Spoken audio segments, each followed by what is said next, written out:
I was born on a farm, and when I was 2, we moved to Burlington, Iowa, and I graduated from high school, and I I read a lot of books, and I had read a lot about the Air Force, and I really, really wanted to join, And after I graduated in 52, and in 54, before that, I had decided to go into the Air Force. Well, at that time, a woman had to be 21. I had to have signatures from my mom and dad. And so my dad picked me up from work, and my mother was babysitting at her sister's. And she said, well, I don't want you to go. I said, Mom, I'll wait till I'm 21 and go anyway. So she said, I was only 19. And I had a friend that was going to go with me, but she canceled, but I still went. Well, it was during the Depression. So we didn't have everything was great, but we had a lot of love and a lot of family. And then I couldn't see myself just staying there in Burlington. There wasn't that much to do, and I didn't know where I was going, and I thought I'd really like to go into the service. And so that's what I did. We had to go to Des Moines to be entered, and then we took a train all the way to the edge of Texas. And then we got on what I consider was a cattle train. It was really not the best. And I was at Lackland Air Force Base in San Antonio. One of the first experiences in the barracks was we were going to have a GI party. Well, we thought, oh, wow, this was on every Friday night. Well, that was to clean the barracks. So that was pretty fun. But there were 55 of us girls in the flight, and we had, it was amazing how close you got with the girls.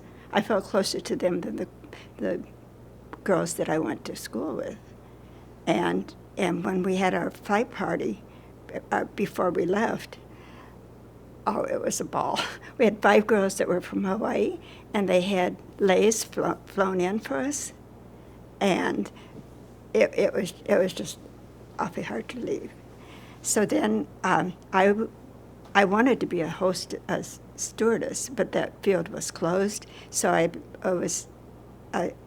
became a statistical specialist, which is auditing reports.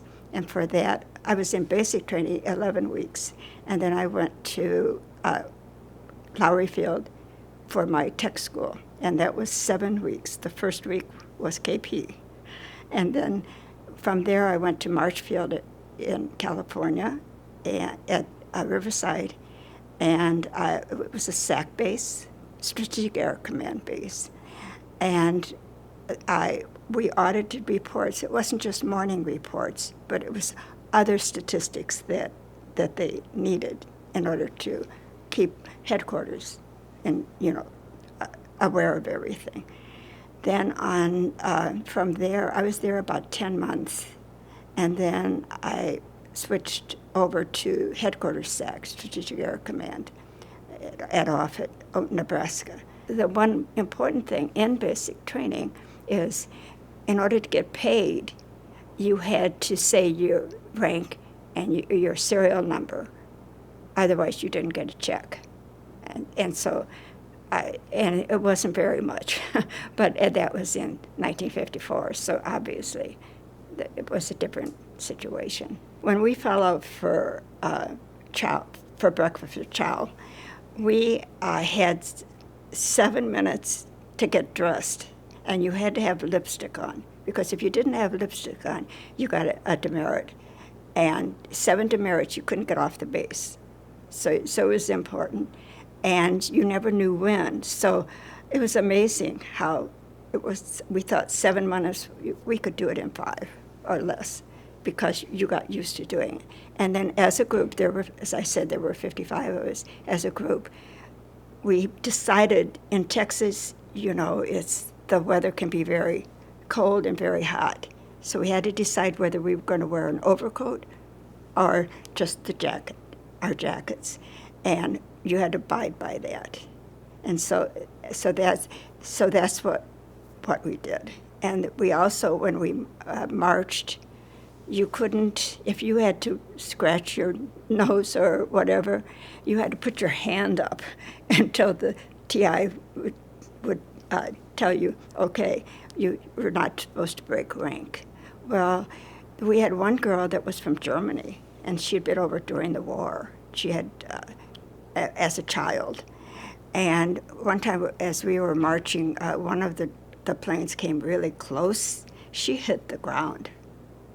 Of course, no problem there, but she was panicked.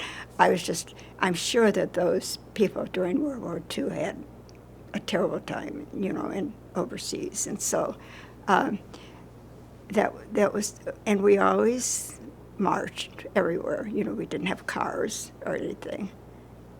And we had 3 people to a room.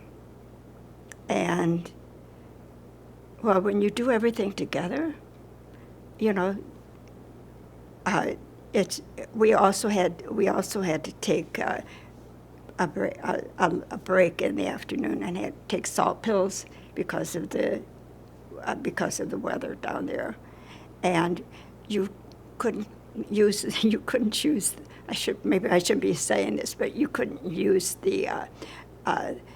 buy the pop or candy or anything unless you had permission.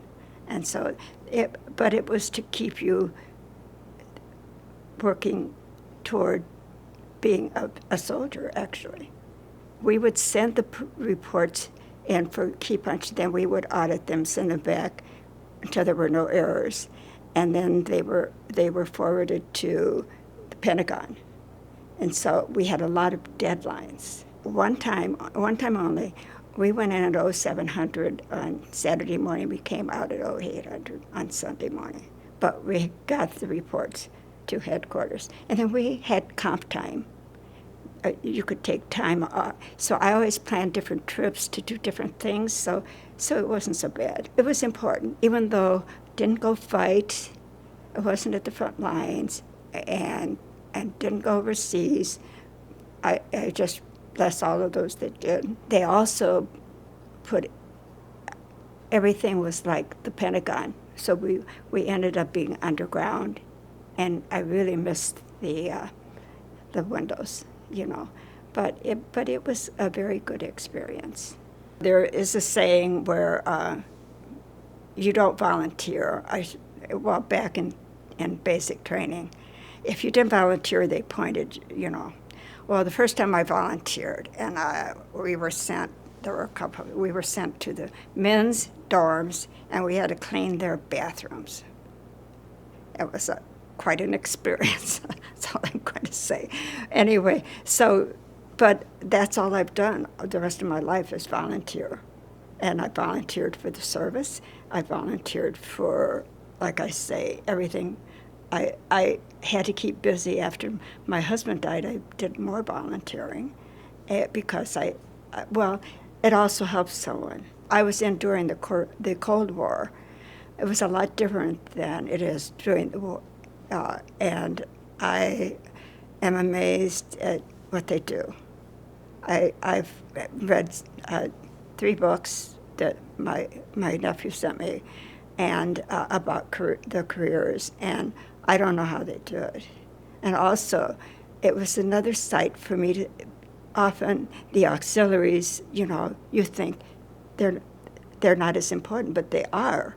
And in one book that I read, and it was a true story, she was in helicopters, and her husband, how he felt the whole time she was in, was horrendous. And I mean, it was just, I was amazed, and I appreciated the auxiliary. I appreciated the wives that stayed home, did all that they had to do. It was, it was just an experience that, and I'm so thankful that I read that book because it gave me a total different perspective of the wives.